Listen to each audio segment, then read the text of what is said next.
þeim var skáldið bara hraðahesturinn, á leið út í sólina, á leið einn stað sem var mun skemmtilegur þessi. Ég fekk mér sopa af vatni og sagði fyrir fallega orð móður Viktor og bækur hans luppa.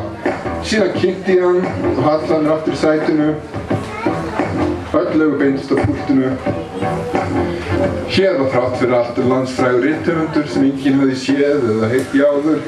Móður Viktor steig hikandi fram á myrkrinu, tók sér stöðu púltið og hóf lesturinn. Röddin var einkennilega hljómlaus og ég tók eftir því að litlar svitaperlur hafði myndast á enni skálsins. Hann las kafla sem fjallaði hundinn Lubba í upphafi sumarfríis. Þó var ekkert útskýrt hvernig hundur gat verið í sumarfríi eða frá hverju hundur gat verið í fríi. Hann fékk ofurkraft frá töfrasýði sem nokka á hann að drekka og gat skyndilega ráði við stóru hundan í hverfinu sem þau valta yfir hann áður. Ég horfði yfir salinn.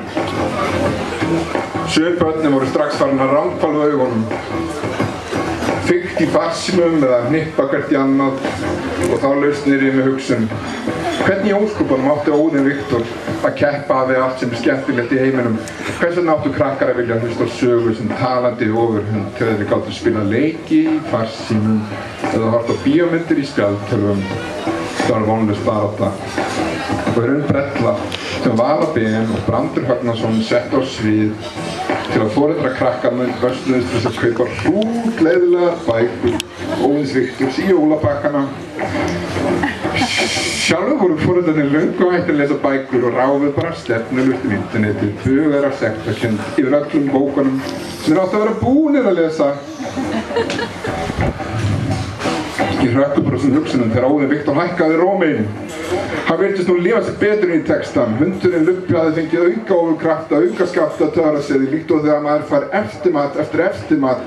Ofurhundurinn Lubbi gat flogið, dýrið var svolítið stundan á tökum á þessu nýja hæfileika og flög þar að leiðandi og rúða á stórverslun. Þetta átti að vera fyndið, svo Óðinn Viktor hikaði við lestur og leit upp. Enginn hló. Enginn hló, botnin á það grafalvarlega hann að langa á einkennilega mann sem hélt dauðahald í púltið með þessum örfáum dögum á því leið og hlýðin og tjónar hlutverk í árabát sem skemmtiatriði sem hafði verið mjög fyndið, svo fyndið að sum börnin að þeir heila árið hrætt og mægin að þeir springa. Óðinn Viktor leit í áttina til hinn, hann hafði ekki á lengi og það væri klaufaskapur hefur lesturinn aftur. Hann kíkjaði kolli og stýri mér á salnum. Einhverjar spurningar, galaði ég. Einhverjar spurningar til Óðins Viktors frægasta rithöfundar Íslands. Krakkaskarinn horfði á okkur. Enginn sagði orð. Það ríkti dauðaþögn í salnum.